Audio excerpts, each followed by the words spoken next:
فأعوذ بالله السميع العليم من الشيطان الرجيم من همزه ونفخه ونفثه بسم الله الرحمن الرحيم قال الله تعالى في الكلام المجيد وإلهكم إله واحد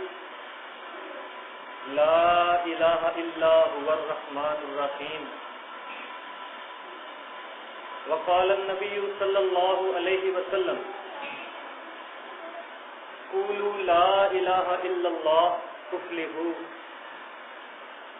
تملك العرب والعجم أو كما قال النبي صلى الله عليه وسلم بدأ الإسلام غريبا وسيعود كما بدأ فطوبى للغرباء وهم الذين يصلحون ما أفسد الناس من بعدي من سنتي۔ محترم سننے والوں، ابھی آپ کے سامنے اللہ کے پاک کلام فرقان حمید میں سے سورۃ البقرہ کی آیت نمبر 163 تلاوت کی ہے اور نبی صلی اللہ علیہ وسلم کی دو احادیث آپ کے سامنے بیان کی ہیں۔ اللہ تعالیٰ سے دعا ہے کہ اللہ تعالیٰ مجھے حق بات بیان کرنے کی توفیق عطا فرمائے۔ انسان کو ہمیشہ اس دنیا میں نہیں رہنا ہے۔ وہ جو اقرار کر کے آیا ہے اپنے رب سے کہ الستُ بربکم، کہ اللہ تعالیٰ نے آدم علیہ السلام کو پیدا کرنے کے بعد ان کی پشت سے قیامت تک پیدا ہونے والے انسانوں کو، جن کو آدم علیہ السلام کی ذریت قرار دیا گیا ہے، ان کی اولاد کو، ان کی روحوں کو پیدا کیا اور پھر ان سے اقرار لیا کہ الستُ بربکم، کیا میں تمہارا رب نہیں ہوں؟ تو سب نے یہ اقرار کیا اور ساری روحوں نے گواہی دی کہ ہم گواہ ہیں کہ اے اللہ رب العزت، تو ہمارا الہ ہے، تو ہمارا معبود ہے، تو ہی ہمارا پالنے والا اور پیدا کرنے والا ہے۔ تو اللہ نے انسان کی زندگی کا مقصد بیان فرمایا ہے قرآن میں کہ عبادت اس اللہ کی جائے گی، پکار اس اللہ کی ہوگی، ہر طرح کی عبادت، ہر طرح کی پکار، ہر طرح کی نظر و نیاز اس اللہ مالک الملک کے لیے ہے جو انسان کو پیدا کرنے والا ہے۔ اور اللہ نے اپنے انبیاء کے ذریعے سے انسانوں تک یہ پیغام پہنچایا کہ تمہارے لیے اس دنیا میں ایک وقت مقرر تک ٹھکانا ہے، مستقل رہائش نہیں ہے،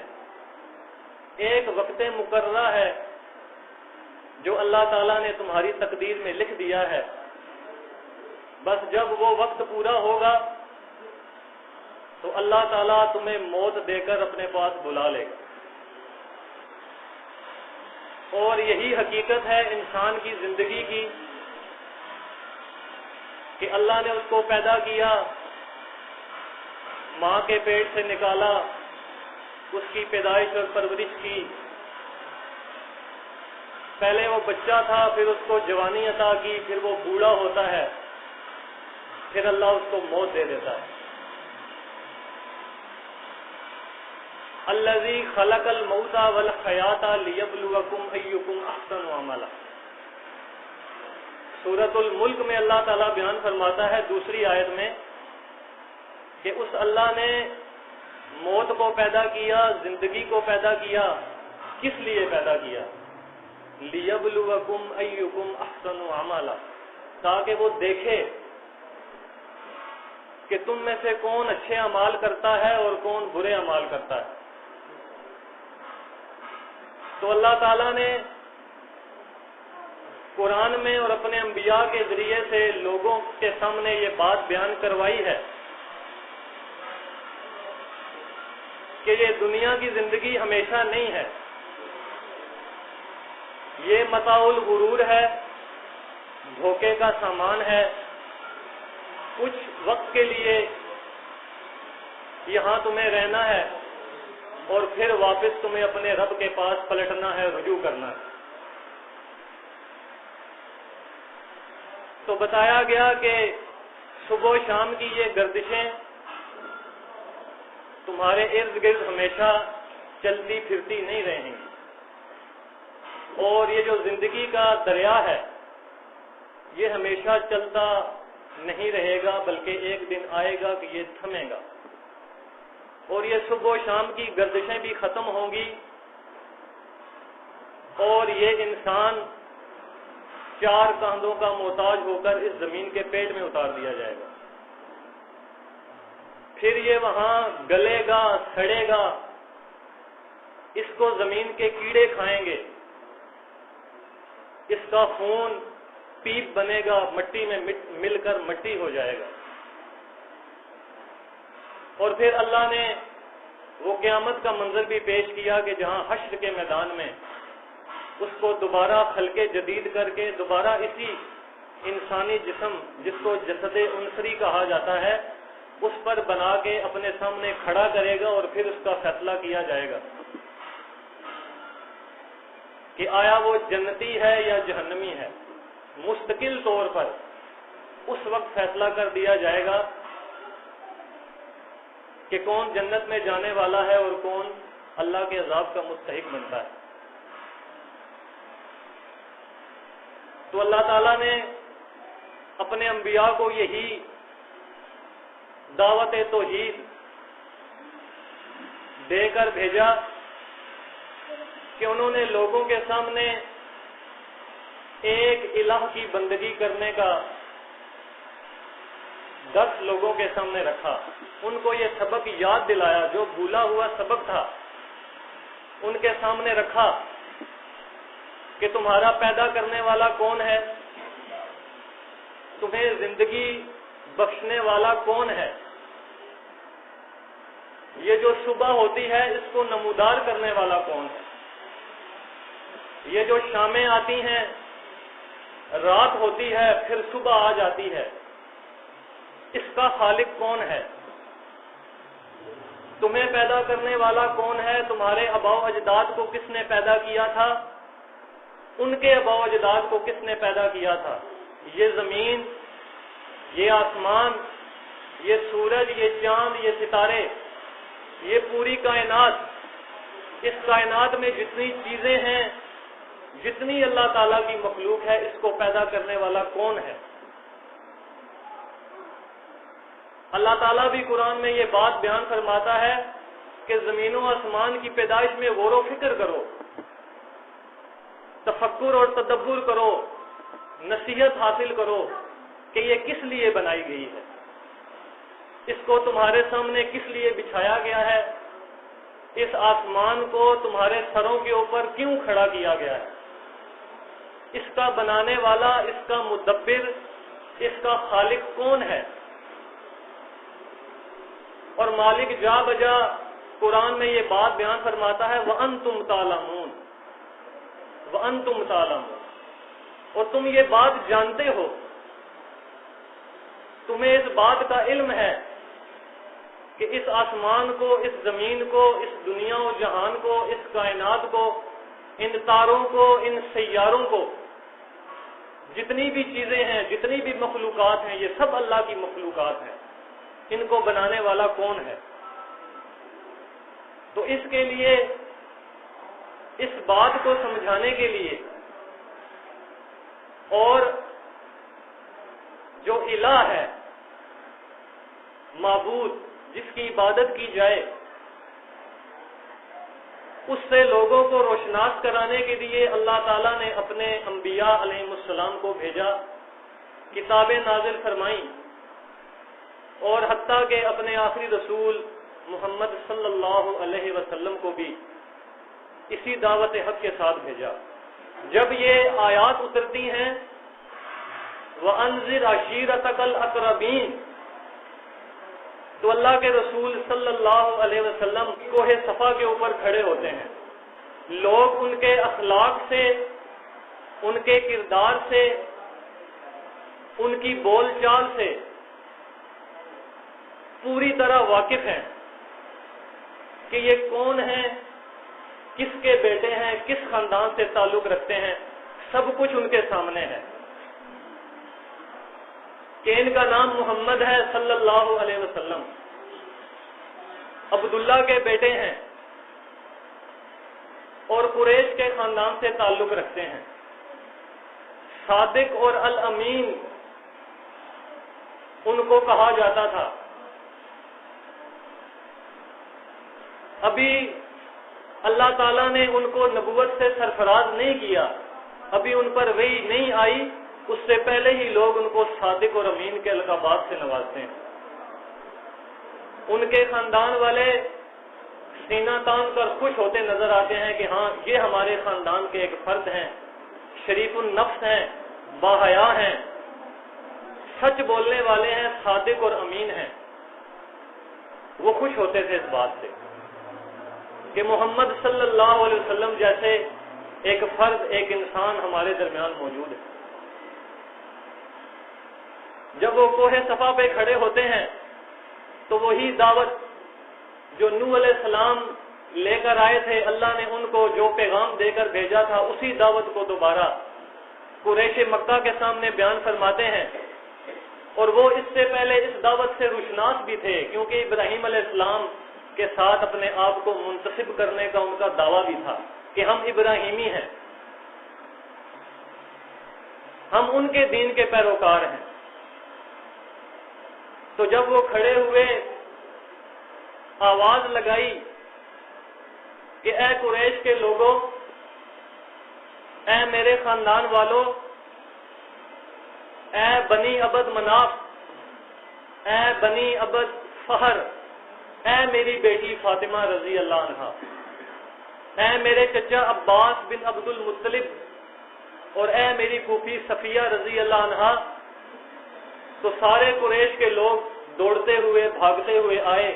سننے کے لیے کہ نبی صلی اللہ علیہ وسلم کیا بات بیان فرمانے والے ہیں. اور یا سبحاہ کی پکار لگائی گئی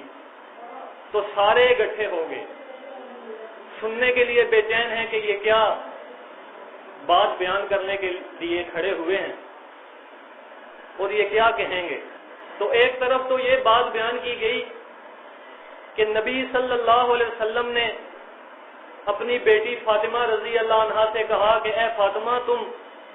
دنیا میں جو مال و دولت، جو کوئی چیز مجھ سے مانگنا چاہو وہ مجھ سے لے لو، میں دینے کے لیے تیار ہوں، لیکن قیامت کے دن اللہ کے ہاں میں کسی چیز کا کوئی اختیار نہیں رکھتا، میں کچھ نہیں کر سکوں گا. اور اسی طرح صفیہ رضی اللہ عنہا اپنی پھوپھی سے بھی بیان فرمایا، اور اسی طرح عباس بن عبد المطلب کے سامنے بھی یہی بات بیان فرمائی گئی. اور اس بات کا رد کیا گیا اسی وقت کہ میں اللہ کے ہاں تمہارے لیے کسی اختیار کا مالک نہیں ہوں گا، میرے پاس وہاں کوئی اختیار نہیں ہوگا. دنیا میں جو میں کر سکتا ہوں تمہارے لیے وہ مجھے کہو، میں کرنے کے لیے تیار ہوں. زندہ نبی ہیں ہمارے پیارے رسول صلی اللہ علیہ وسلم، اور اپنے مختار کل ہونے کا رد کر رہے ہیں. یہ جو آج عقیدہ بیان کیا جاتا ہے کہ اللہ کے رسول صلی اللہ علیہ وسلم مختار کل ہیں، ہر طرح کا اختیار ان کے پاس ہے اپنی وفات کے بعد بھی. تو وہ زندگی میں اسی وقت اپنی سب سے پیاری بیٹی جب وہ اندر آتی تھیں تو وہ اٹھ کر اپنی جگہ سے کھڑے ہوتے تھے اور ان کے ماتھے پر بوسہ دیتے تھے اور ان کو اپنی جگہ پہ بٹھاتے تھے. ان کو کہہ رہے ہیں کہ میں تمہارے لیے اللہ کے ہاں کسی قسم کا اختیار نہیں رکھتا، قیامت والے دن کسی کام نہیں آؤں گا. وہی بات اللہ کے رسول صلی اللہ علیہ وسلم بیان فرما رہے ہیں جو اللہ نے ان پر نازل فرمائی تھی کہ اللہ کے ہاں کسی نسبت تناسب کا چکر نہیں چلتا. اللہ کے ہاں کسی کی قوم برادری نہیں دیکھی جاتی. اگر بلال حبشی ہے، اگر وہ صحیح معنوں میں اللہ کے نیک بندے ہیں تو وہ اللہ کے آگے سرخرو ہوئے ہیں، اللہ نے ان پر اپنی رحمت کے سائے کیے ہیں. لیکن اگر قریش کا سردار ہے، چاہے وہ ابو لہب ہو چاہے ابو جہل ہو، حالانکہ نبی صلی اللہ علیہ وسلم کے خاندان سے تھے، لیکن انہوں نے اللہ کی بات نہیں مانی، تو اللہ کو اس نسبت تناسب سے کوئی لینا دینا نہیں. اس کے ہاں بندے کی عبادت، اس کی بزرگی، اس کے لیے اللہ کی بات کو ماننا، اللہ کے حکام پر عمل کرنا، اس کے ہاں یہ معتبر ہے. اس کے ہاں شکل و صورت نہیں دیکھی جاتی، اس کے ہاں خاندان اور برادری اور قبیلے کی بات نہیں چلتی. وہ اللہ تعالیٰ انصاف کے اوپر فیصلہ کرنے والا ہے.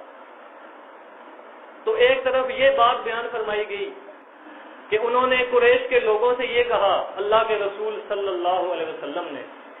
کہ اگر میں تم سے یہ کہوں کہ اس کوہ صفا کے پیچھے ایک لشکر جرار، بڑا خونخوار لشکر کھڑا ہوا ہے اور وہ تم پر حملہ کرنے والا ہے، تو کیا تم میری بات کا اقرار کر لو گے؟ تو سب نے کہا ہاں، ہم آپ کی بات کا اقرار کریں گے، ہم اس کو جھٹلائیں گے نہیں، کیونکہ آپ صادق الامین ہیں. ہم نے آپ کو کبھی بھی جھوٹ بولتے ہوئے، دغا بازی کرتے ہوئے، دھوکہ دیتے ہوئے نہیں دیکھا. ہم آپ کے اخلاق اور کردار سے آشنا ہیں، ہمیں پتہ ہے کہ آپ کیسے انسان ہیں. تو نبی صلی اللہ علیہ وسلم نے وہی بات بیان کی کہ پھر اس بڑے دن کے عذاب سے ڈرو جو اللہ تعالیٰ کی طرف سے تم پر آنے والا ہے، اور قولوا لا الہ الا اللہ تفلحوا، اور یہ جو کلمہ ہے لا الہ الا اللہ محمد الرسول اللہ، اس کو مان لو، اس کے اوپر اپنے ایمان کو اختیار کر لو. یہ ایک ایسا پلیٹ فارم ہے جس کے اوپر تم اکٹھے ہونے کے لیے اگر تیار ہو تو اس پہ اکٹھے ہو جاؤ. تو تفلحوا، تم کامیاب ہو جاؤ گے، کامران ہو جاؤ گے، فلاح پا جاؤ گے. اللہ تمہیں اپنی رحمتوں کے سائے میں لے لے گا. تم اللہ کے ساتھ شرک کرنا چھوڑ دو. اور تملک العرب والعجم، اس بات کی بھی نشاندہی کی ساتھ ساتھ کہ یہ عرب کیا چیز ہے، عجم کے بھی تم مالک بنا دیے جاؤ گے. جیسے قرآن میں بیان فرمایا گیا وَأَنْتُمُ الْأَعْلَوْنَ إِن كُنتُم مُؤْمِنِينَ، کہ اگر تم صحیح معنوں میں ایماندار ہوئے، صحیح معنوں میں اللہ کے ماننے والے ہوئے،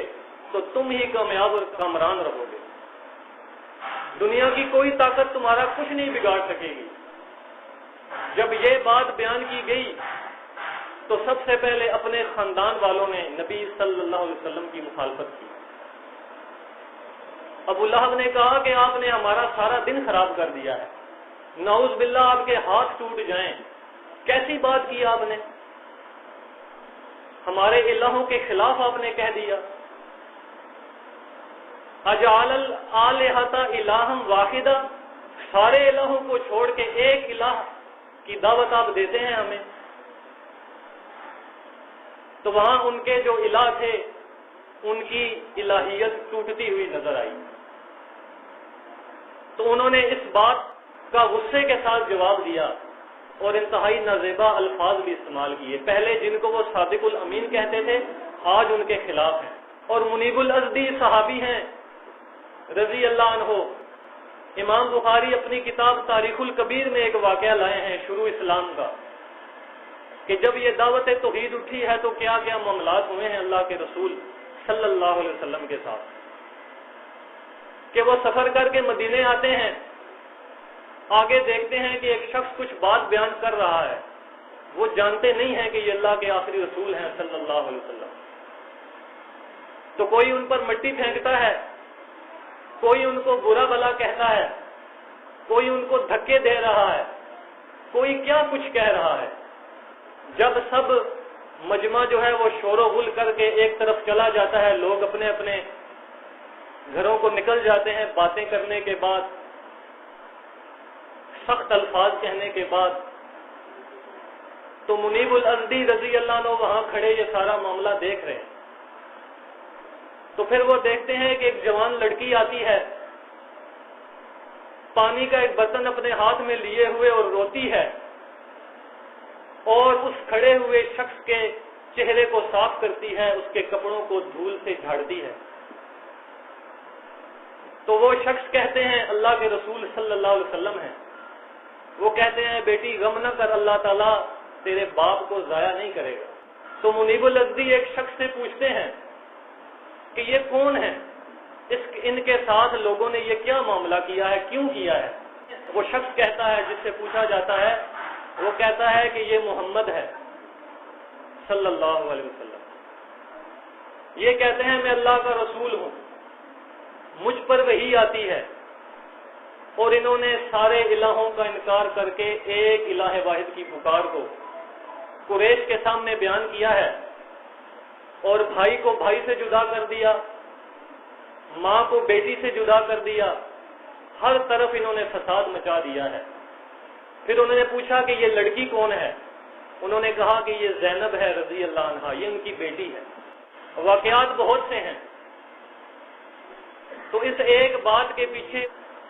کہ الہکم الہ واحد لا الہ الا هو الرحمن الرحیم، اور یہ کلمہ میرے بھائیوں بنیاد ہے ایمان کی۔ جو بھی اللہ تعالیٰ کے رسول علیہ السلام کسی بھی قوم کی طرف آئے ہیں، انہوں نے یہی بات سب سے پہلے بیان کی ہے۔ اللہ تعالیٰ قرآن میں فرماتا ہے وَلِكُلِّ أُمَّةٍ رَسُولًا أَنِ اعْبُدُوا اللَّهَ وَاجْتَنِبُوا الطَّاغُوتَ، کہ اے میری قوم کے لوگوں ایک اللہ کی عبادت کرو اور طاغوت سے اجتناب کرو۔ وَيَا قَوْمِ اعْبُدُوا اللَّهَ مَا لَكُم مِّنْ إِلَٰهٍ غَيْرُهُ أَفَلَا تَتَّقُونَ۔ ہر نبی یہی دعوت دیتا ہے کہ اے میری قوم کے لوگوں، تمہارا الہ ایک الہ ہے، اللہ رب العزت، تو کیا تم اس سے ڈرتے نہیں ہو؟ جس نے آسمان و زمین کو پیدا کیا ہے، جس نے ساری کائنات کو پیدا کیا ہے، وہ تمہارا الہ ہے۔ آج آپ کے سامنے بھی یہی بات رکھی ہے میرے بھائیوں کہ اس الہ واحد کی بندگی کرنے کے لیے، اس الہ واحد کو پکارنے کے لیے، اس الہ واحد کی خالص توحید کو مان کر، اس پر ایمان لا کر اس کی راہ میں نکلنے کے لیے آج اکٹھے ہوئے ہیں۔ تو وہ اللہ مالک رب العزت کیا چاہتا ہے؟ کیا یہ صبح یوں ہی گزرتی رہیں گی؟ کیا یہ شامیں یوں ہی ڈھلتی رہیں گی؟ کبھی دن کا اجالا امت پر نہیں آئے گا؟ آج ہر طرف مسلمان کا خون ارزاں ہے، سستا ہے، ہر طرف بہایا جا رہا ہے، ہر طرف اس کو مارا جا رہا ہے، ہر طرف اس کی عزت لوٹی جا رہی ہے، اس کی ماں اور بہنوں کے کفن تک تار تار ہیں، اس کے نونہالوں کا خون چوس چوس کر یہ دھرتی سیراب کیوں نہیں ہوتی؟ آخر یہ کیوں ہے؟ ہم سے کیا غلطی ہوئی ہے کہ جس کی وجہ سے یہ اللہ کا عذاب ہمارے اوپر آیا ہوا ہے؟ ہم نے اللہ کے ساتھ کیا ظلم روا رکھا ہوا ہے جس کی وجہ سے ہمارے اوپر یہ مصیبتیں اور یہ افتاد پڑی ہوئی ہے کہ ہر جگہ مسلمان مغلوب ہیں، ہر جگہ مار کھا رہے ہیں۔ آج کہا جاتا ہے کہ اسلام مغلوب ہے، نہیں، یہ بات سراسر غلط ہے۔ اسلام مغلوب نہیں ہے، نہ تھا، نہ ہے، نہ ہوگا، بلکہ اس اسلام کے ماننے والے، اس کے دعوے دار، اس کا دم بھرنے والے جو ہیں، انہوں نے اسلام کی اصل تعلیمات کو جب چھوڑا ہے تو وہ مغلوب ہوئے ہیں۔ اسلام اپنی جگہ غالب ہے، وہ ہمیشہ غالب رہے گا، کوئی اس کو نقصان نہیں پہنچا سکتا، کیونکہ اس کا ذمہ اللہ نے لیا ہے، یہ اس کا دین ہے، قیامت تک قائم رہے گا۔ تو کیا کیا جائے؟ کہاں جائیں؟ کس کے پاس؟ کہ ہم سے کیا غلطی سرزد ہوئی ہے جس کی وجہ سے ہم اتنے بزدل اور اتنے اس دنیا میں غریب اور مسافر ہو چکے ہیں کہ ہماری کسی جگہ نہیں چلتی. اور وہ جو پہلے تھے ہمارے اباء و اجداد جو گزرے تھے وہ کس بنا پر انہوں نے اس پوری دنیا کے اوپر حکومت کی تھی, وہ کس چیز کے لیے اٹھے تھے, انہوں نے کیا کیا تھا. تو کیسر و کسریٰ کے بادشاہ بھی ان سے ڈرتے تھے. انہوں نے ایسی کس بات کو مانا تھا, کیا تھا ان کے پاس کہ جس کی وجہ سے دشمن ان کی طرف آنکھ اٹھا کر نہیں دیکھ سکتا تھا. محمد بن قاسم رحمت اللہ علیہ 712 عیسوی میں ہندوستان میں آ کر حملہ کرتے ہیں. ان کے پاس ایسی کیا طاقت تھی کہ ان سے لوگ ڈرتے تھے. تو میرے بھائیوں, وہ یہی طاقت تھی الہ واحد کی پکار, الہ واحد کی بندگی, الہ واحد کی پوجا پاٹ کرنے والے تھے. وہ اس ایک اللہ کی پرستش کرتے تھے اور اس کے ساتھ شرک نہیں کرتے تھے. اس کے احکام کو مانتے تھے, اس کے آگے ہر تسلیم خم ہو گئے تھے. وہ اس کے آگے اپنی ببتائیں وہ رکھنے والے تھے. اس کو اپنا اکیلا الہ اور خالق مان چکے تھے اور اس کے اوپر وہ جم گئے تھے. اس سے ہٹنا ان کو گوارا نہیں تھا. وہ قتل ہونے کے لیے تیار ہو جاتے تھے لیکن اپنے الہ کے ساتھ شرک روا رکھنے کے لیے تیار نہیں ہوتے تھے. یہ وہ ایمانی قوت تھی جو آج اس کلمہ پڑھنے والے میں مفقود ہے, ختم ہو چکی ہے. اگر الا ماشاء اللہ کسی میں ہے تو نہایت کم, بالکل تھوڑی سی. اور اللہ کے رسول صلی اللہ علیہ وسلم کا وہ ارشاد بھی حرف بحرف پورا ہو کر رہے گا, کیونکہ اللہ کے رسول صلی اللہ علیہ وسلم نے سچ فرمایا. ان کی بات میں کسی قسم کا شک نہیں ہونا چاہیے. انہوں نے کہا تھا کہ ایک وقت ایسا آئے گا کہ دنیا کی تمام اقوام تم پر چڑھ دوڑیں گی اور کہیں گی کہ یہاں آؤ, یہاں ترنے والا ملتا ہے کھانے کے لیے, یہاں بیٹھو. تو پوچھنے والوں نے پوچھا کہ اللہ کے رسول صلی اللہ علیہ وسلم, وہ صحابہ کرام پوچھ رہے ہیں کہ کیا ہم اس وقت تھوڑے ہوں گے؟ ہم سے مراد وہ نہیں, ہم سے مراد ہم ہیں, یہ آج والے, ان کے بعد آنے والے. وہ تو ایسے تھے کہ اللہ کی زمین میں جہاد کرنے کے لیے نکلتے ہیں تو رستے میں دریا آتا ہے تو وہ اپنے گھوڑے کے پاؤں دریا میں ڈال دیتے ہیں اور کہتے ہیں کہ اللہ, اگر میرے پاس اس دریا میں چلنے کے لیے بھی کوئی سہولت موجود ہوتی, کوئی ایسے ذرائع ہوتے تو میں اس کو پار کر کے بھی تیری راہ میں جہاد کرتا. وہ تو ایسے تھے, وہ تو ڈرنے والے نہیں تھے. تو وہ پوچھتے ہیں کہ کیا ہم اس وقت تھوڑے ہوں گے؟ تو نبی صلی اللہ علیہ وسلم نے فرمایا کہ نہیں, بہت کثیر تعداد میں ہوگے تم, لیکن تمہاری حیثیت یہ ہوگی کہ سمندر پر جیسے جھاگ ہوتا ہے ویسے جو ہوا آتی ہے اڑ جاتا ہے, اور تم میں دنیا رچ بس جائے گی, وہن کی بیماری ہو جائے گی تمہیں. تو پوچھنے والوں نے پوچھا کہ یہ وہن کی کیا بیماری ہے, یہ کیا چیز ہے جس کی وجہ سے یہ مصیبتیں آئیں گی ہم لوگوں پہ یا ہماری اولاد پہ یا کلمہ پڑھنے والوں پہ, جیسے آج آئی ہوئی ہیں اور دن بدن ان میں اضافہ ہوتا جا رہا ہے. تو اللہ کے رسول صلی اللہ علیہ وسلم نے ایک بیماری کی نشاندہی کی تھی کہ دنیا کی محبت اور موت سے کراہیت, کہ دنیا کی محبت رچ بس جائے گی دل میں, آخرت کی فکر کو چھوڑ دیا جائے گا, مرنے سے کراہت آ جائے گی دلوں میں. ہر کوئی چاہے گا کہ نہیں میں نہ مروں, مجھ کو زیادہ عمر ملے. اور یہی ہے آج, کس کو خواہش ہے کہ وہ چاہتا ہے کہ میں مر جاؤں؟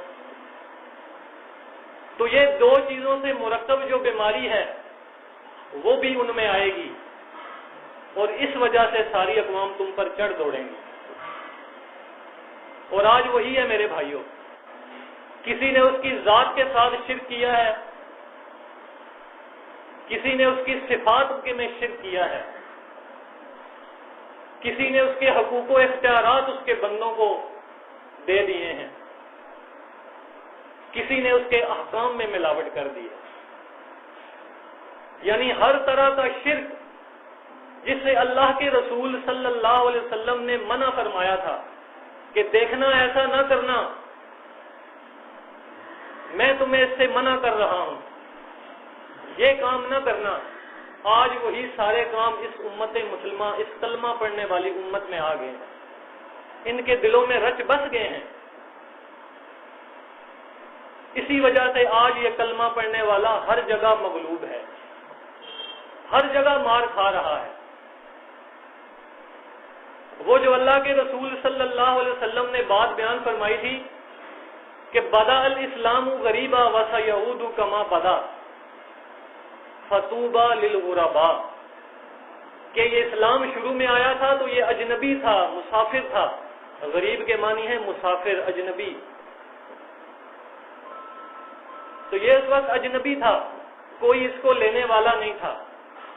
کوئی اس کی طرف بڑھنے کے لیے تیار نہیں تھا، ہر کوئی اس سے شرماتا تھا۔ لیکن کچھ اللہ کے بندے اٹھے،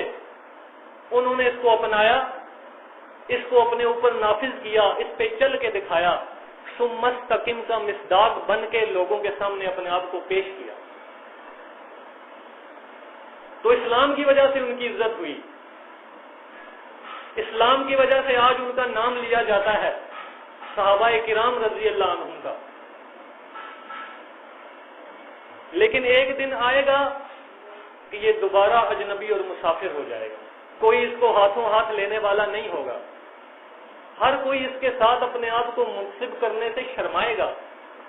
کہ لوگ کیا کہیں گے، معاشرہ کیا کہے گا۔ اللہ کی بات کی کوئی عزت نہیں، اللہ کے رسول کی بات کی کوئی عزت نہیں، اپنے نفس کی پیروی، اپنے آباء و اجداد کے احکام کی پیروی، اپنے بڑوں کی بات مانی جاتی ہے۔ ترکی اور اندلس تاریخ اٹھا کے آپ پڑھیں، کتنے سو سال مسلمانوں نے حکومت کی ہے، لیکن جب ان کی آنے والی نسلوں نے اس دین کو چھوڑا، اللہ کے احکام کے ساتھ غداری کی، تو اللہ تعالیٰ نے دوسری قوموں سے ان کو پٹوایا ہے، پھر اللہ کا عذاب آیا ہے کہ وہ گروہ گروہ کر کے لڑوا دیتا ہے۔ وہ ترکی اور وہ اندلس اور وہ سارے جو ممالک جہاں صحابہ کرام رضی اللہ عنہم نے اللہ کے دین کو پہنچایا تھا، وہاں حکومت تھی ان کی، وہاں وہ سربراہ بنائے گئے تھے، ان کی بات تھی، ان کا کہا مانا جاتا تھا، ان کے پاس سلطنت تھی، حکومت تھی، اللہ نے ان کو دی تھی، اور انہوں نے اس کی شکر گزاری کرتے ہوئے لوگوں کے سامنے وہی بات بیان کی جو اللہ کے احکامات تھے، اس کے رسول صلی اللہ علیہ وسلم کی تعلیمات تھی۔ لیکن جب ان کی آل اولاد نے اس چیز کو چھوڑا تو آپ دیکھتے ہیں کہ کیا ہوا۔ جام و مینا کے دور چلے، سرگم کے تاروں پر عظمتیں رخ کرتی نظر آئیں، جہاں قال اللہ اور قال الرسول صلی اللہ علیہ وسلم کی بات ہوتی تھی، وہاں موگ اور لینن کی باتیں ہونے لگی۔ کیوں؟ اس سلطنت اور سطوت سے، اس حکومت سے گرا کر اللہ تعالیٰ نے ان کو اس طرح در بدر ٹھوکریں کھانے کے لیے چھوڑ دیا۔ آخر کیوں؟ کیا وجہ تھی؟ سوچنے کی بات ہے۔ یہی ایک وجہ تھی میرے بھائیوں کہ انہوں نے اللہ کے دین کو چھوڑ دیا تھا، اللہ کی خالص عبادت میں انہوں نے شرک کو رائج کر دیا تھا۔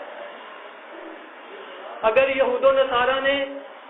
اس امت مسلمہ، اس کلمہ پڑھنے والی امت سے پہلے، جس کو اللہ قرآن میں بیان فرماتا ہے کہ یہود و نصارہ نے اللہ کے ساتھ اس کی ذات میں شرک کیا تھا، یہودیوں نے کہا کہ عزیر اللہ کے بیٹے ہیں، نعوذ باللہ، اور عیسائیوں نے کہا کہ عیسیٰ علیہ السلام اللہ کے بیٹے ہیں اور مریم علیہ السلام اللہ کی بیوی ہیں، نعوذ باللہ، ذات کا شرک کیا۔ تو اللہ تعالیٰ نے کہا کہ یہ اتنی بڑی بات بیان کرتے ہیں، ایسی بات اپنے منہ سے نکالتے ہیں کہ قریب ہے کہ آسمان پھٹ جائے، زمین شک ہو جائے، پہاڑ ریزہ ریزہ ہو جائیں۔ تو یہ بعید نہیں ہے۔ تو یہ بات بیان کر کے اللہ نے اس امت کو متنبع کیا تھا، منع کیا تھا، دیکھنا تم ایسا نہ کرنا، تمہیں اس بات سے منع کیا جا رہا ہے۔ لیکن اس کلمہ پڑھنے والی امت نے کیا کیا؟ انہوں نے تو نطفے کا واسطہ دیا تھا کہ عیسیٰ علیہ السلام اللہ کے بیٹے اور مریم علیہ السلام اللہ کی بیوی ہیں، نعوذ باللہ۔ باپ اور بیٹے میں نطفے کا واسطہ دیا، اللہ کو باپ بنایا، عیسیٰ کو بیٹا بنایا۔ لیکن اس کلمہ پڑھنے والی امت نے کیا کیا؟ انہوں نے بغیر کسی نسبت تناسب کے انہوں نے کہا نور من نور اللہ، اللہ نور ہے اور اللہ کے رسول صلی اللہ علیہ وسلم اس کے نور کے ٹکڑے ہیں۔ یہ ذات کا شرک کیا ہے انہوں نے اللہ کی ذات میں۔ تو کیا میرے بھائیوں یہ شرک اللہ کو گوارا ہے؟ کیا وہ اس بات کو پسند کر سکتا ہے کہ یہ جو شرک آج اس امت نے روا رکھا ہوا ہے اللہ کے ساتھ، بلکہ اس اللہ نے اس سے پہلے یہودیوں اور عیسائیوں کا وہ دعویٰ قرآن میں بیان کر دیا تھا کہ دیکھو انہوں نے شرک کیا تھا، انہوں نے اللہ کی ذات کا ٹکڑا گردانا تھا، عزیر علیہ السلام کو، عیسیٰ علیہ السلام کو۔ اس بات سے تمہیں روکا جا رہا ہے نہ کرنا ایسا، لیکن انہوں نے وہی کام کیا۔ انہوں نے اللہ کی ذات میں شرک روا رکھا، اور آج تک یہ دنیا ہے اسی پر کاربند ہے۔ اللہ ماشاء اللہ کچھ لوگ جن کو اس بات کا علم ہے وہ اس سے مجتنب ہوں، اللہ بہتر جانتا ہے، لیکن زیادہ اکثریت یہی ہے کہ چلتی جا رہی ہے، اور کہیں اللہ کی صفات میں شرک کیا جا رہا ہے، یعنی الہکم الہ واحد کی پکار کو بھول چکے، اس دین کو انہوں نے چھوڑ دیا، اللہ کی صفات میں شرک کیا کہ اگر اللہ دینے والا ہے تو یہ حضرت بھی کچھ کر سکتے ہیں، اگر اللہ اولاد دے سکتا ہے تو کسی واسطے اور وسیلے کے بغیر ہمیں اولاد نہیں ملے گی، اگر اللہ مصیبت ڈال سکتا ہے تو یہ اللہ کے نیک بندے بھی ہیں، یہ مصیبت کو ٹال بھی سکتے ہیں، اگر اللہ مشکل ڈال دے تو یہ اللہ کے پیارے بندے علی رضی اللہ عنہ یہ مشکل کو ٹال دیتے ہیں۔ میرے بھائیوں کبھی سوچا ہے کہ مشکل ڈالے اللہ اور مشکل کشا کر دیں علی رضی اللہ عنہ، تو بڑا کون ہے، مشکل ڈالنے والا یا مشکل کو ٹالنے والا؟ بڑا کون ہے، جس نے مشکل ڈالی ہے یا جس نے مشکل سے بندے کو آزاد کر دیا ہے؟ چاہے وہ زندہ ہو یا مردہ ہو، جس سے بھی کوئی مدد مانگی جائے گی بغیر کسی سبب کے، وہ اللہ کے ساتھ میرے بھائیوں شرک کے مترادف ہے۔ کہ کوئی یہ کہے کہ اللہ بھی مشکل کشا ہے، علی رضی اللہ عنہ بھی مشکل کشائی کر دیتے ہیں۔ کوئی اگر یہ کہے کہ اللہ بھی داتا ہے اور لاہور والے بھی داتا ہیں، وہ بھی دینے والے ہیں، وہ بھی دیتے ہیں، جھولیاں بھر کر دیتے ہیں، جھولی خالی نہیں رہتی۔ اور اگر کوئی کہے کہ اللہ جھولیاں بھرنے والا ہے اور نبی صلی اللہ علیہ وسلم بھی جھولیاں بھر دیتے ہیں، کوئی یہ کہے کہ اللہ بھی اولاد دینے والا ہے اور بر امام صاحب بھی کچھ کر سکتے ہیں، تو میرے بھائیوں یہ شرک ہے، یہ اللہ کے ساتھ اس کے بندوں کو شریک ٹھہرانا ہے۔ اس شرک کو ہم نے چھوڑنا ہے، اس شرک کے بارے میں ہم نے پتہ لگانا ہے کہ ہم کیا کر رہے ہیں، آیا ہم صحیح کر رہے ہیں یا غلط کر رہے ہیں۔ اور اس کے لیے سب سے بہتر آپ کے پاس اللہ کا یہ قرآن موجود ہے، اللہ کے رسول صلی اللہ علیہ وسلم کی احادیث موجود ہیں کہ اللہ کے رسول صلی اللہ علیہ وسلم بیان فرماتے ہیں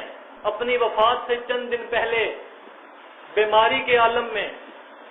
جابر رضی اللہ عنہ بیان فرماتے ہیں کہ نہا رسول اللہ صلی اللہ علیہ وسلم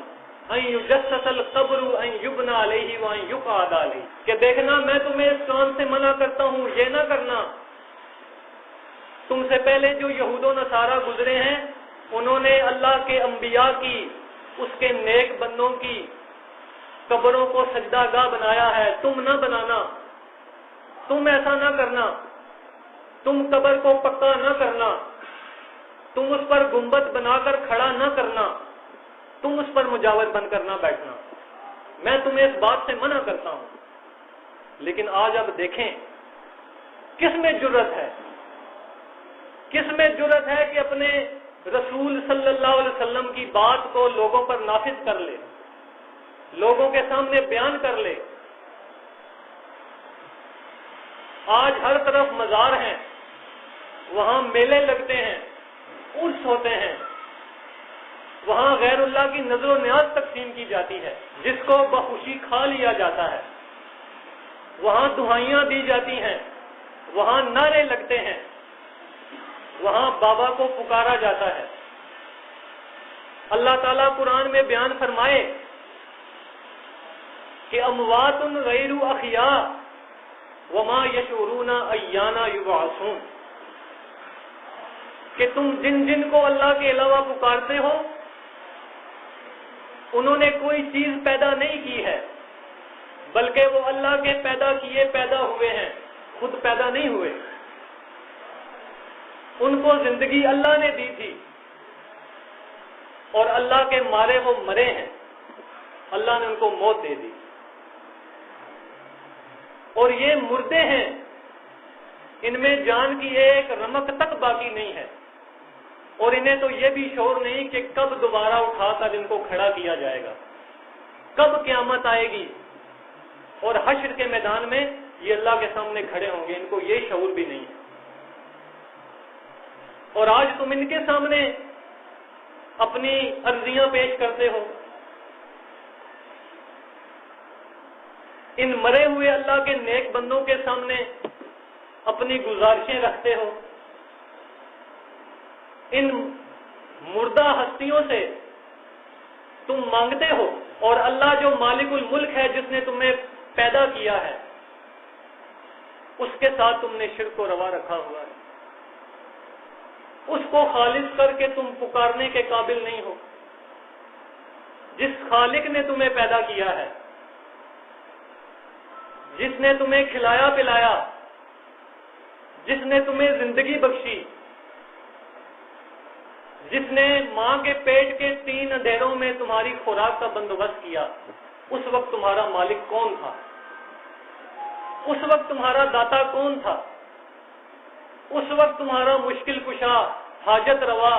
خالق کائنات، مالک کل، مختار کل، تمہارا دستگیر، تمہارا غوث، تمہاری فریادوں کو سننے والا، تمہاری مصیبتوں کو ٹالنے والا اس وقت کون تھا؟ اس وقت تمہیں شعور تک نہ تھا کہ تم کھاتے کس کا ہو، اس وقت تمہیں شعور نہیں تھا کہ تم پیتے کس کا ہو، اس وقت تمہیں معلوم نہیں تھا کہ تمہیں پیدا کس نے کیا ہے۔ اور یہ زندگی اس اللہ نے دی ہے، جوانی وہ دیتا ہے، پھر تم پر بڑھاپا بھی آتا ہے، موت بھی وہ دے گا، اس اللہ کو آج تم بھولے ہوئے ہو، اور تم اس بات کو جانتے ہو۔ یہ بات نہیں ہے کہ کوئی اللہ کے نام سے آشنا نہ ہو، اس کو جانتا پہچانتا نہ ہو، اس کو اپنا خالق اور مالک نہ کہتا ہو، اس کو اپنا رب، اپنا رازق، اپنا مالک نہ تصور کرتا ہو، بلکہ مسئلہ یہاں پہ آ کے رکتا ہے کہ عبادت کس کی کرنی ہے، پوجا پاٹ کے لائق کون ہے، پرستش کس کی بجا لانی ہے، خالص کس کو پکارنا ہے۔ اللہ قرآن میں بیان فرماتا ہے الا للہ الدین الخالص، کہ اللہ کو دین خالص پسند ہے، اللہ کو خالص پکار پسند ہے، وہ اپنے ساتھ شرک کو روا رکھنے کا روادار نہیں ہے۔ وہ سخت غصہ ہوتا ہے اس بات پر کہ کوئی اس کے ساتھ اس کے کسی نبی، ولی، اس کے کسی عام بندے کو شریک اور ساجی ٹھہرا دے، اس کے حقوق و اختیارات کسی اور کو دے دے، اس کے احکام کو چھوڑ کر کسی اور کا حکم مان لے۔ اللہ تعالیٰ نے قرآن میں یہ بات بیان فرمائی کہ اپنے والدین کی اطاعت کرو، ان کا حکم مانو، ان کے آگے اف تک نہ کہو، ان کے آگے کوشش کرو زبان تک نہ کھولو۔ اللہ رب العزت کے ساتھ تمہیں شرک کرنے کا کہیں تو اس وقت ان کی اطاعت نہیں ہے، اس وقت ان کی نافرمانی کرنا یہ ایک موحد کا کام ہے۔ اللہ کے معاملے میں نافرمانی کرنا کہ اگر وہ والدین جنہوں نے اس کو پیدا کیا، اللہ کے دیے ہوئے رزق سے کھلایا پلایا، اپنی ساری نوازشیں، اپنی رحمتیں، اپنی شفقتیں اس بچے پر قربان کر دیں، باپ نے اپنی ساری زندگی لگا دی، ماں نے کتنی تکلیفیں اور دکھ اور مصائب برداشت کیے اس کے لیے، اس کو 9 ماہ اپنے پیٹ میں رکھا، تو ان کی اطاعت کرنے کو اللہ نے رد کر دیا۔ کس معاملے میں؟ کہ جہاں اللہ کا حکم آئے، کوئی بھی حکم، تو وہاں ان والدین کی، ان پیارے والدین کی بھی اطاعت نہیں کرنی۔ لیکن یہ انسان ہے، یہ بھولا ہوا ہے، کسی حد تک اپنے مالک کو پہچانتا بھی ہے کہ مجھے پیدا کرنے والا اللہ ہے، مجھے رزق دینے والا اللہ ہے، میرے آباء و اجداد کو اللہ نے پیدا کیا ہے، یہ زمین، یہ آسمان، یہ سورج چاند ستارے اس اللہ نے بنائے ہیں، لیکن پھر بھی کبھی اپنے نفس کی پیروی میں، کبھی اپنے معاشرے کے ڈر سے، کبھی اپنے بڑوں کے احکام کو مانتے ہوئے اللہ کے ساتھ اس نے یہ شرک کروا رکھا ہے کہ کبھی اس کی ذات میں شرک کیا، کبھی اس کی صفات میں شرک کیا، کبھی اس کے اختیارات کسی اور کو دے دیے کہ اللہ بھی ہمارا مالک ہے اور یہ حضرت بھی کچھ کر سکتے ہیں۔ تو میرے بھائیوں، اس چیز کو سمجھنا ہے، اس چیز کے بارے میں علم حاصل کرنا ہے۔ اللہ تعالیٰ بیان فرماتا ہے، میری بات نہیں ہے، آپ قرآن کھول کر پڑھیں، اللہ تعالیٰ بیان فرماتا ہے فَعْلَمْ أَنَّهُ لَا إِلَهَ إِلَّا اللَّهُ، کہ جان لو، علم حاصل کر لو، اس کے بارے میں سوچ سمجھ لو، تفکر اور تدبر کر لو، نصیحت حاصل کر لو اس بات سے کہ تمہارا الہ ایک الہ ہے، ایک، کوئی اور الہ نہیں ہے۔ چاہے تم یہ بات ماننے کے بعد وَأَنْتُمْ تَعْلَمُونَ، اور تم اس بات کو جانتے بھی ہو، اور أَلَسْتُ بِرَبِّكُمْ، تم گواہ بھی ہو اس بات پہ، تم یہ اقرار کر کے آئے ہو، اللہ کے سامنے تم نے یہ اقرار کیا ہے کہ تو ہی ہمارا رب ہے، لیکن اگر تم پھر اس بات سے پھرو گے، پھر اللہ کی نافرمانی کرو گے، پھر اللہ کے ساتھ یہ شرک روا رکھو گے، اس کی ذات میں، اس کی صفات میں، اس کے حقوق و اختیارات میں، اس کے احکام میں، تو کیا اللہ تعالی شدید الانتقام نہیں ہے؟ وہ بالکل ہے، وہ القہار ہے، وہ الوہاب ہے۔ جہاں وہ الرحمن الرحیم ہے اپنے بندوں کے لیے، وہ وہاں قہار اور وہاب بھی ہے، وہ سخت انتقام لینے والا بھی ہے۔ وہ کسی پر ناانصافی نہیں کرے گا، وہ کسی پر ظلم نہیں کرے گا، وہ انصاف کے ساتھ فیصلہ کرے گا۔ وہ العادل بھی ہے، قیامت کے دن اس نے فیصلہ کرنا ہے۔ وہ ایسا نہیں ہے کہ اپنے نافرمان کو چھوڑ دے اور اپنے فرما بردار کو پکڑ لے، ایسا نہیں ہو سکتا، کیونکہ وہ کسی پر ظلم نہیں کرے گا، انصاف کے ساتھ فیصلہ کرے گا۔ تو یہ سارا کچھ سمجھنے کے بعد، جاننے کے بعد،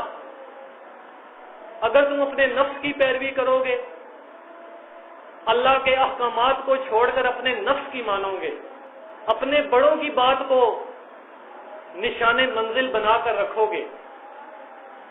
اللہ کی بات اور اس کے رسول کی بات کو پس پش ڈال دو گے، تو چاہے تم اپنے نفس کے ساتھ اس کے ساتھ کسی چیز کو شریک ٹھہراؤ، یا اللہ کے ساتھ اس کے انبیاء کو، اس کے اولیاء کو، اس کے بندوں کو شریک کرو، یا اس کی پکار میں کسی اور کو شریک کر لو، یا اللہ مدد کے ساتھ تم یا رسول مدد کے نعرے لگا لو، یا اللہ مدد کے ساتھ تم یا علی مدد کے نعرے بھی لگا لو، تم دنیا جہان کا شرک اکبر کر لو، لیکن تم اللہ کا کچھ نہیں بگاڑ سکتے۔ اللہ کے رسول صلی اللہ علیہ وسلم فرماتے ہیں قال اللہ تعالی، کہ اللہ تعالیٰ بیان فرماتا ہے، حدیث قدسی صحیح مسلم میں روایت کیا گیا اس کو، کہ اللہ تعالیٰ بیان فرماتا ہے کہ دنیا جہان کے یہ جن و انس اکٹھے ہو جائیں میری نافرمانی کے اوپر، اللہ کی نافرمانی کرنا شروع کر دیں، ایک ایسے شقی القلب انسان کی طرح ہو جائیں، یعنی سارے فرعون کیوں نہ بن جائیں، سارے اللہ کے نافرمان کیوں نہ بن جائیں، تو یہ میری مملکت میں، میرے اقتدار میں، میری بادشاہت میں ذرہ بھر کمی نہیں کر سکتے۔ اللہ کو اس سے کوئی فرق نہیں پڑتا، وہ الصمد ہے، بے نیاز ہے۔ ان جنوں اور انسانوں کے علاوہ اس کی مخلوق فرشتے بہت ہیں جو اس کی عبادت اور بندگی میں لگے ہوئے ہیں، اس کے احکام کی خلاف ورزی نہیں کرتے، اس کے لیے وہ بہت ہیں۔ تو تم چاہے ساری دنیا اکٹھی کر لو اس کی نافرمانی کے لیے، تم اللہ کا کچھ نہیں بگاڑ سکتے۔ تو تم جیسا بھی اللہ کا انکار کر لو، تم جیسا بھی اس کے ساتھ شرک روا رکھ لو۔ قریش مکہ نے صرف 360 بت بنائے تھے، کعبہ کے اندر رکھے تھے، اور میرے بھائیوں وہ بت خالی مٹی اور پتھر کے بت نہیں تھے، بلکہ ان کے پیچھے شخصیات تھیں، شخصیات۔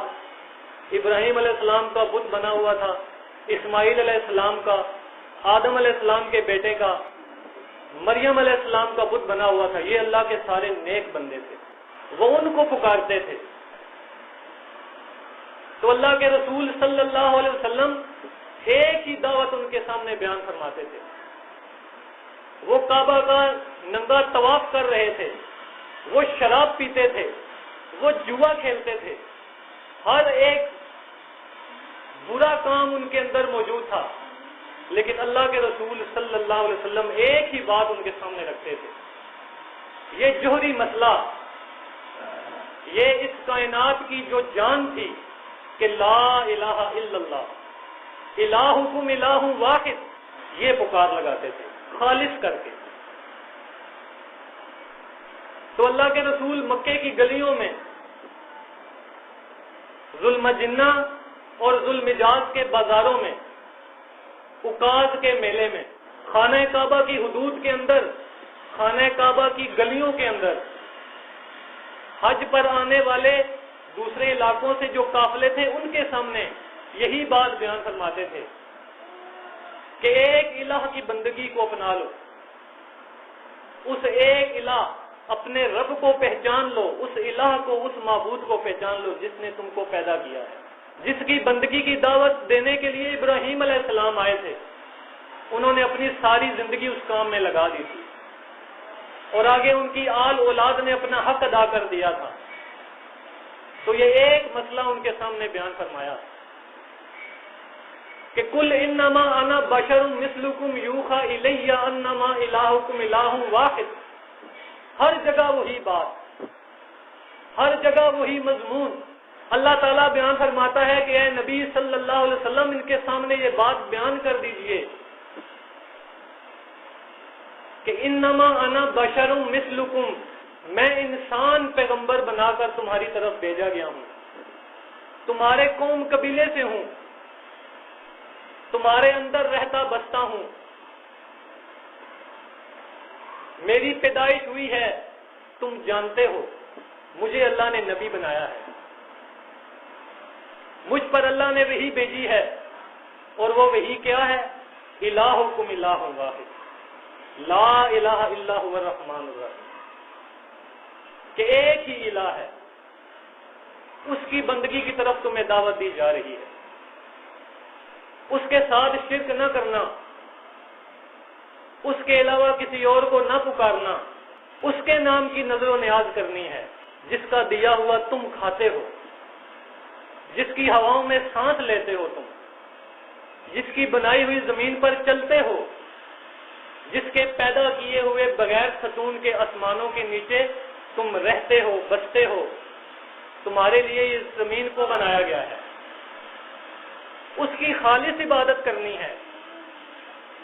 اس کے ساتھ شرک نہیں کرنا، ابراہیم اغثنی کے نعرے نہیں لگانے،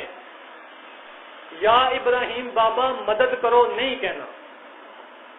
یا اسماعیل علیہ السلام ہماری مدد کریں یہ نہیں کہنا تم نے۔ اور اللہ بھی بیان فرماتا ہے یہود و نصارہ کے لیے قرآن میں کہ تمہارا یہ کلمہ لا الہ الا اللہ اس وقت تک کہنا معتبر نہیں ہے جب تک تم اس بات کا انکار نہ کرو کہ عیسیٰ علیہ السلام اللہ کے بیٹے نہیں ہیں، اللہ کے پیغمبر ہیں، اس کا کلمہ ہیں، اس کے بندے ہیں۔ اس وقت تک تمہارا کلمہ معتبر نہیں ہے اللہ کے ہاں۔ اور آج وہی بات ہے میرے بھائیوں کہ ہمارے لیے بھی وہی قانون ہے کہ ہم بھی جب تک اللہ کے ساتھ شرک کو نہ چھوڑیں گے، اس کی آیات کا انکار کرنا نہ چھوڑیں گے، اس کے ساتھ یہ جو دنیا کفر و شرک کر رہی ہے اس کو نہ چھوڑیں گے، لوگوں کے سامنے اس بات کو نہ رکھیں گے، تو ہماری بھی خلاصی نہیں ہوگی، ہم بھی پکڑے جائیں گے۔ ہم بھی جب تک اللہ کو اپنا اکیلا الہ نہیں مانیں گے، نبی صلی اللہ علیہ وسلم کو اس کا آخری رسول نہیں مانیں گے، ہم بھی جب تک اللہ تعالیٰ کے ساتھ اس کے رسول کو شریک کرنا نہیں چھوڑیں گے تو ہمارا بھی کلمہ اللہ کے ہاں معتبر نہیں ٹھہرے گا۔ یا رسول مدد کہنا، یا علی مدد کہنا، یہ جب تک ہم نہیں چھوڑیں گے ہمارا جو کلمہ ہے لا الہ الا اللہ محمد رسول اللہ،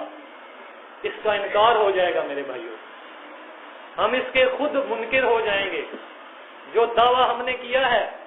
لا الہ الا اللہ محمد رسول اللہ کہ ہمارا الہ ایک اللہ ہے اور محمد صلی اللہ علیہ وسلم اللہ کے آخری رسول ہیں، ان کے بعد کوئی اور رسول نہیں آنا، جو رسالت کا دعویٰ کرتا ہے وہ کافر ہے۔ اور جب تک ہم اس بات پر پورے نہیں اتریں گے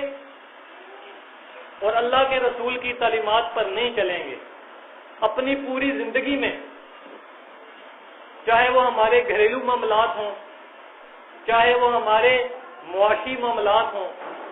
چاہے ہماری معاشرت ہو، چاہے ہمارا تمدن ہو، چاہے ہمارے بین الاقوامی تعلقات ہوں، چاہے ہمارا دفتری نظام ہو، چاہے ہمارا کاروبار ہو، ہر جگہ جب تک آپ اللہ کے قوانین کے مطابق عمل نہیں کریں گے، جب تک آپ اس چیز کو نافذ کرنے کے لیے خود اپنے آپ کو پیش نہیں کریں گے، جب تک لوگوں کو اس کی دعوت نہیں دیں گے، تو میرے بھائیوں اس کلمے میں نقص رہے گا۔ ہم کبھی بھی اس پر پورا اترنے کا اقرار نہیں کر سکیں گے۔ ہم یہ امید نہیں رکھ سکتے کہ ہم نے صرف کہہ دیا لا الہ الا اللہ محمد رسول اللہ تو جنت ہماری پکی ہے۔ یہ اس وقت ہوگا، جنت لازمی پکی ہوگی، اللہ کی رحمت آئے گی، لیکن اس وقت جب ہم اس کلمے کے مطابق اپنی ہر زندگی کے ہر شعبے کو ڈھالیں گے، زندگی میں اس کلمہ پر چلیں گے، اس کے مطابق عمل کریں گے، پھر میرے بھائیو اللہ کے رسول صلی اللہ علیہ وسلم ارشاد فرماتے ہیں کہ وہ دن آ کے رہے گا، اس دن نے آنا ہے کہ جس دن عیسیٰ علیہ السلام اللہ کے حکم سے اس دنیا میں نزول فرمائیں گے، اتریں گے دوبارہ، جو زندہ آسمانوں پر اٹھا لیے گئے تھے۔ تو پھر کیا ہوگا؟ جزیہ موقوف کر دیا جائے گا، صلیب کو توڑا جائے گا، خنزیر کو قتل کر دیا جائے گا، سارے مسلمان ہوں گے، کس سے جزیہ لیا جائے؟ دجال کو قتل کر دیا جائے گا، پھر وہ موقع آئیں گے، ہجرت کے مقام آواز دیں گے، اس وقت جو اللہ کے مسلم اور نیک بندے ہوں گے وہ اپنے آپ کو پیش کریں گے، اللہ کے لیے پوری دنیا سے ٹکرائیں گے، میدان جہاد اور میدان قتال میں لوہے کو لوہے سے ٹکرائیں گے، دشمن کی آنکھوں میں آنکھیں ڈال کر، اور موت کی آغوش میں جانے کے لیے تیار ہوں گے، موت کی آنکھوں میں آنکھیں ڈال کر خوش ہوں گے کہ ہمارا مالک ہم سے راضی ہو جائے۔ تو پھر کیا ہوگا؟ وہ آخری انتہا ہوگی میرے بھائیوں، وہ اللہ کے نیک بندے ہوں گے، کیسے خوش نصیب ہوں گے کہ اللہ کے لیے اپنی جان کو قربان کرنے کے لیے تیار ہو جائیں گے، اور اس وقت یہ سینے پھاڑ دیے جائیں گے، یہ جو سر اچھلیں گے ان کو کاٹ دیا جائے گا۔ اور پھر اللہ کے رسول صلی اللہ علیہ وسلم بیان فرماتے ہیں کہ ہر طرف اسلام ہی اسلام، مسلمان ہوں گے سارے، کسی کے دل میں کوئی کینہ، کوئی بغض، کوئی حسد نہیں ہوگا۔ تو اللہ تعالیٰ سے دعا ہے کہ اللہ تعالیٰ ہمیں بھی ہمت اور توفیق دے کہ ہم ان جیسے لوگوں کی طرح ہو جائیں۔ اگر ہماری زندگی میں وہ دن آ جائے تو اللہ تعالیٰ ہمیں اس بات پر کاربند رکھے کہ ہم اللہ کے دین کے لیے آگے بڑھیں، یہاں تک کہ میدان قتال میں اپنے آپ کو پیش کر دیں۔ سبحانک اللہم و بحمدک، اشہد ان لا الہ الا انت، استغفرک و اتوب